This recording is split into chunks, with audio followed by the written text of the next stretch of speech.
Presentar la columna de Fernando Borroni. El poder real en la Argentina está intacto. El poder real que gobernó con Mauricio Macri está intacto. Tiene la misma libertad de acción y de determinación que en aquellos años. La llegada de Alberto Fernández a la Casa Rosada lamentablemente no cambió hasta hoy esta ecuación. Y es tiempo ya de comenzar a preguntarse por qué. Claro, no es una tarea fácil enfrentar al poder real, sintetizado en el poder mediático, un sector del poder judicial, económico, Clarín, Techín, Fondo Monetario, lo conocemos. Claro que es difícil. Ese poder está intacto, apenas alguna cosquilla en este tiempo ha incomodado su impunidad. Y el tiempo apura las horas para preguntarse ¿hasta cuándo? Es difícil enfrentarlo, claro, pero es necesario hacerlo, porque de lo contrario, el statu quo desigual, arbitrario, injusto en el que vivimos, jurídicamente, socialmente, se sostiene. Y la pobreza se consolida, y los presos políticos en la Argentina se consolidan. Si el poder popular representado en el voto no confronta con estos espacios, nada va a suceder. Solo los gobiernos que asumieron la responsabilidad de enfrentar a estos sectores del poder lograron derechos para sus pueblos. Perón, Néstor y Cristina Kirchner, y casi que paremos de contar. Bueno, en un año no se puede, aseguran muchos. No están dadas las condiciones, no es la mejor coyuntura, no están dadas las correlaciones de fuerzas, aseguran otros. Bien, sea la excusa que sea, pero el reino avanza en el tablero, y comienza a preocupar. El lawfare continúa conduciendo la política en nuestro país. Nada ha cambiado. El proyecto de la reforma judicial no avanza, pero la persecución contra Cristina Kirchner sí, contra Delía sí, contra Milagros sí y contra Amado Vudú sí. El fallo de la Corte muestra esto, ¿no? Mientras esto pasa, Stornelli continúa impune. Santoro sigue haciéndose periodista y la causa mamarrachesca de los cuadernos continúa haciendo de las suyas. Mientras tanto, el presidente, en una entrevista a nuestro querido colega Roberto Navarro, le dice que él espera que la justicia se repiense, que cambie y que cumpla la ley. No sé, una especie de mea culpa cristiana para que se transforme. La Argentina de Macri fue una Argentina que institucionalizó las operaciones políticas, mediáticas y judiciales. Y esto no ha cambiado y no va a cambiar si no se lo enfrenta. Aquí es la política toda, sus dirigentes, las organizaciones sociales de base, las organizaciones políticas y, por supuesto, el rol del Ejecutivo, quienes deben dar estas pequeñas batallas. Sigue habiendo presos políticos en la Argentina. Y cada vez son más los que miran para el otro lado. Durante el gobierno de Macri lo denunciábamos y hoy continuamos haciéndolo. En esta Argentina hay presos políticos. El voto a Alberto Fernández era para cambiar, entre otras cosas, esto. Muchos repiten como un mantra, bueno, nosotros creemos en la justicia independiente, por supuesto, claro, y está bien, pero mientras la construimos, la justicia la manejan ellos, la maneja Clarín, la maneja la embajada.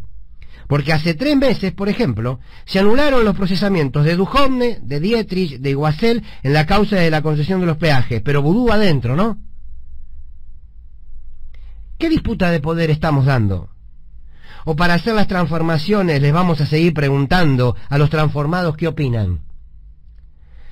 No se votó a este frente de gobierno para que consulte si se cambia o no a partir de lo que la otra parte acepte, sobre todo cuando la otra parte son aquellos a los que se los echó con el voto. Hay que empezar a tomar decisiones en serio, El poder real de una élite dominante continúa gobernando en la Argentina porque en ningún momento se lo puso en jaque. Está claro que fue un año muy difícil. Está claro que el gobierno tuvo muchas veces atados las manos por un virus devastador. Bueno, ahora hay que empezar a moverse, porque el discurso del mal superior se agota tarde o temprano, Jueguen, muchachos. Muevan las fichas, o pateen el tablero, pero dejen de pedir permiso, porque los peones se inquietan. Nadie va a sumarse a la interna que quieren imponer desde Clarín y desde el poder concentrado una izquierda entre el albertismo y el kirchnerismo. No. Primero porque esa interna no es cierta, ese enfrentamiento no es cierto, pero además porque el albertismo no existe. El voto del Frente de Todos no era un voto para maquillar el modelo, era un voto para desterrar el modelo. No se votó a este gobierno para que negocie con el pasado, sino para que nos proponga un futuro distinto. Tienen a los sindicatos Este presidente tiene detrás, en sus espaldas, a los sindicatos, a los trabajadores, al kirchnerismo todo, a los gobernadores, al Partido Justicialista, al voto silvestre. Ese 48% de los votos aún está fresco, está ahí, presente, dándole la espalda política. Si con todo esto no se construye una nueva correlación de fuerzas, ¿cuándo la quieren construir? Es tiempo de que la política defienda la democracia. Llegó el tiempo de que el gobierno asuma que ganó y gobierno en consecuencia. Si así lo hace, no hay duda que este gobierno, como lo ha hecho en toda su historia, lo va a acompañar. Es tiempo de poner en juego las convicciones. El reloj pasa. La Corte lo que hoy tiene es un grave problema de credibilidad. Hoy la Corte está integrada por 5 jueces, 2 llegaron a través de una vía bastante cuestionable, después esto legalizado a través de una intervención en el Parlamento, un juez que no quiere otra cosa más que ser el presidente de la Corte, y luchas intestinas que muestran que es un cuerpo que en realidad deja en su funcionamiento, diríamos, bastante que desear, y que genera justamente en sus decisiones una insatisfacción prácticamente colectiva, es decir, todo el mundo critica. Es un problema del sistema como se está funcionando, y ese sistema es básicamente algo que la gente ya no quiere más. Quiere jueces que den la cara, que los procedimientos sean transparentes, que sean orales y públicos. Buen día, amigos.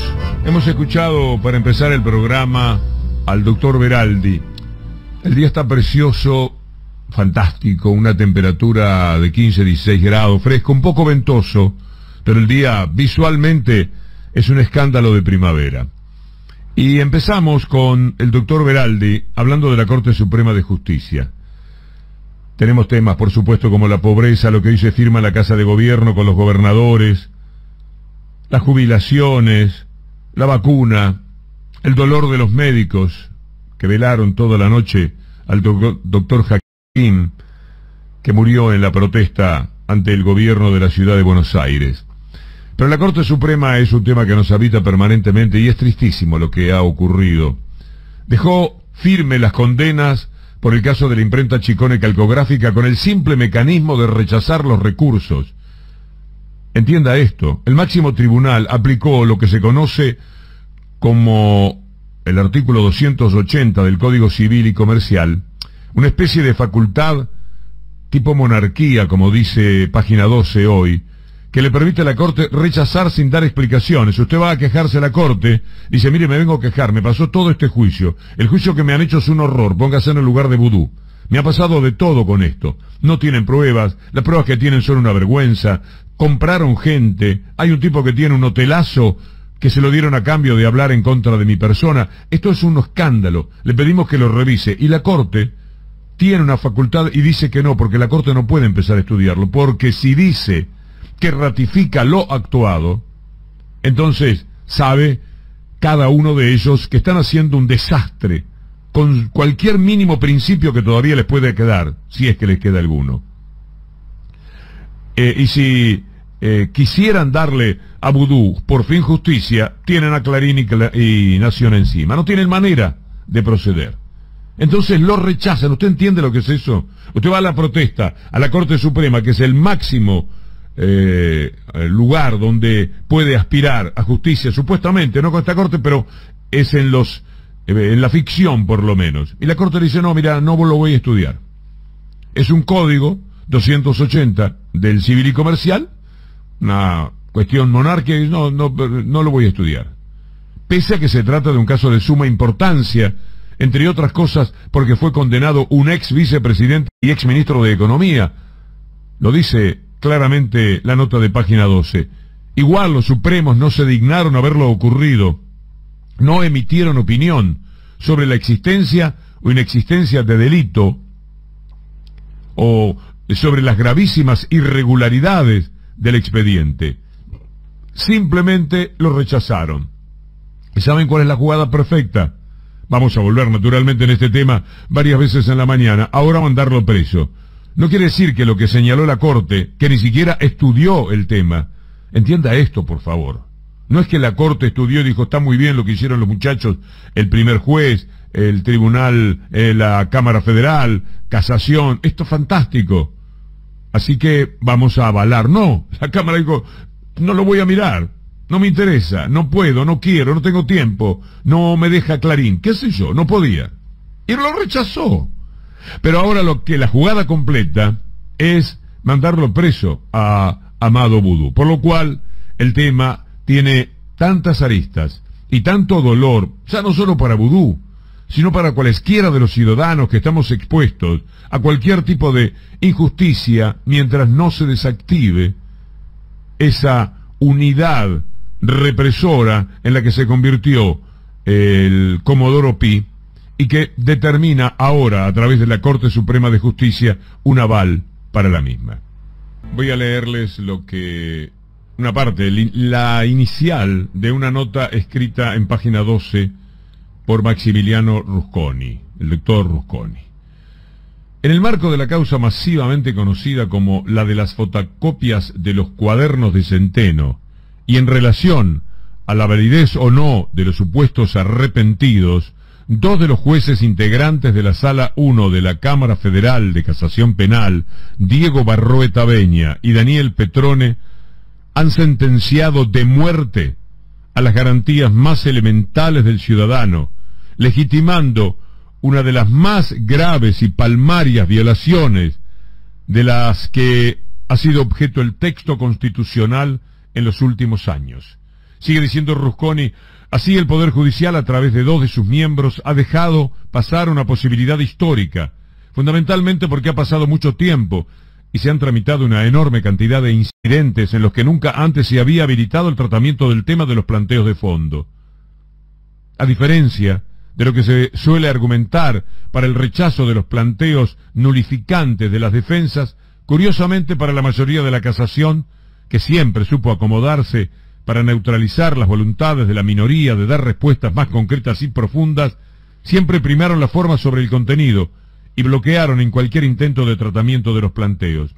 Y agrego, en este reciente precedente de la Sala 1 de la Casación Penal, Casación Federal, a pesar de haber superado el obstáculo formal y habilitar su tratamiento, las consecuencias fueron aún peores.